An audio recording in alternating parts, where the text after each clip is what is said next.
Ahibati fillah, ada satu masalah yang perlu diingatkan, masalah malam nisfu Sya'ban. Kalau tadi kita menyebutkan hadis yang berkaitan dengan malam nisfu Sya'ban, di mana Allah Azza wa Jal memandang kepada hamba-hambanya, lalu mengampuni buat orang-orang yang beriman untuk seluruh umat manusia kecuali dua orang, yaitu orang yang melakukan kesyirikan, yang kedua orang yang menyimpan dendam. Itu orang tidak diampuni.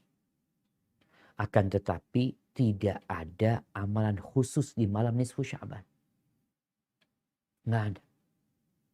Tapi Ustaz, kita biasanya ada perayaan nisfu Sya'ban. Ya kita lihatlah. Rasulullah SAW itu selama 10 tahun di kota Madinah. Beliau tidak pernah merayakan malam nisfu Sya'ban. Tidak dengan kembang api, tidak dengan obor, atau tidak dengan acara-acara lain. Ya biasa aja. Orang malam itu malam mulia, berbanyak amal soleh. Dan kita sudah perintahkan atau kita sudah dianjurkan beramal soleh dari sejak awal. Ada beberapa hadis yang berkaitan dengan malam nisfu Sya'ban ini.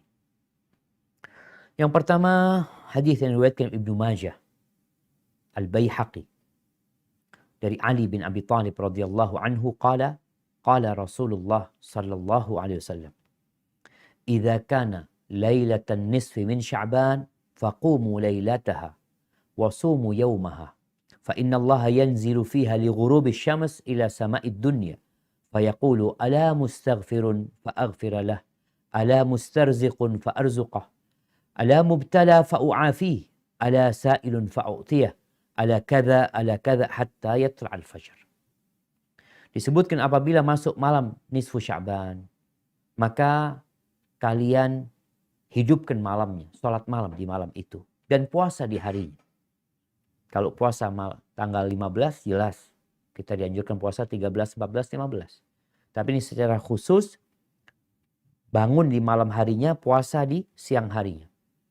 Kenapa? Karena sesungguhnya Allah turun pada malam itu.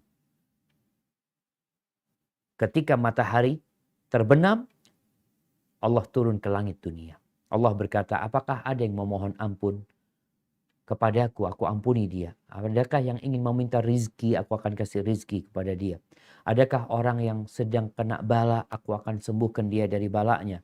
Apakah ada orang yang mau minta, aku kasih dia. Ada banyak, sampai terbitnya fajar. Disebutkan bahwa hadis ini palsu. Sebagian menghukumi palsu, sebagian menghukumi dengan dhaif. Yang jelas, ini hadis. Kata Al-Qadi Abu Bakar Ibnul Arabi, "Walaysa fi lailatin nisfi min Sya'ban hadithun yu'awwal alaihi la fi fadliha." Tidak ada hadis yang sahih yang bisa dijadikan sandaran berkaitan dengan keutamaan nisfu Sya'ban. Tidak pula bahwasanya di malam itu ajal manusia ditulis. Nggak ada. Kemudian ada hadis juga yang diriwayatkan oleh Dainuri dari Rashid bin Sa'ad, bahwa Nabi alaihi salatu wassalam mengatakan, fi lailatin nisfi min Sya'ban yuhillah ila malakil maut. Pada malam nisfu Sya'ban Allah mewahyukan kepada malaikat pencabut nyawa, biqabdi kulli nafsin yuridu qabdaha fi tilka sana, untuk mencabut nyawa setiap jiwa yang ditetapkan mati tahun itu. Hadis ini juga dhaif. Kemudian ada hadis diriwayatkan oleh Ibnu Jarir At-Tabari, bahwa Nabi SAW mengatakan, tuqta'ul ajal min Sya'ban ila Sya'ban hatta inna rajula la yankih wa yulat lahu wa qad ukhrija ismuhu fil mauta. Pada malam Sya'ban itu ditetapkan ajalnya orang itu. Sampai seorang itu dikatakan kapan dia akan nikah, kapan dia akan melahirkan, dan dia sudah dicatat dia mati juga. Itu semua sudah tercatat. Ahibati fillah, semua itu dhaif. Karena malam nisfu Sya'ban bukan malam Lailatul Qadar. Terkadang kita melihat umat manusia ini peduli dengan sebuah acara, peringatan, kegiatan yang hadisnya dhaif. Bahkan sebagian mengatakan palsu. Dengan Lailatul Qadar nggak peduli. Ada apa sebenarnya? Yang sahih diremehkan, yang dhaif diagungkan. Maka kita ingin mengembalikan umat manusia berkaitan dengan ajal, ditulisnya ajal ya. Catatnya ajal. Allah sudah mengatakan, "Inna anzalnahu fi lailatul qadar." Itu Lailatul Qadar yang lebih baik dari 1000 bulan. Tapi kadangkala kita memang cari amalan-amalan yang ringan, yang cukup sudah. Nggak perlu sholat lagi, nggak perlu ini lagi.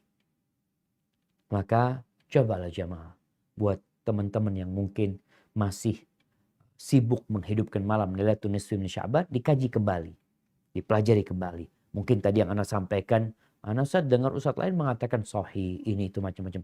Coba dikaji lagi. Lihat bagaimana Rasulullah SAW. Ngapain sih Nabi malam Lailatul Nisfi min Sya'ban?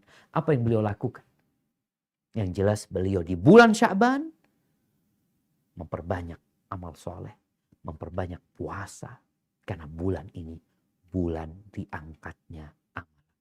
Hadza wallahu alam bisawab. Itu mungkin yang bisa Anda sampaikan pada kesempatan kali ini. Semoga Allah memberikan taufik kepada kita untuk membersihkan hati, bertobat kepada Allah dan memperbanyak amal kebajikan khususnya puasa di bulan Sya'ban ini. Hadza wallahu alam.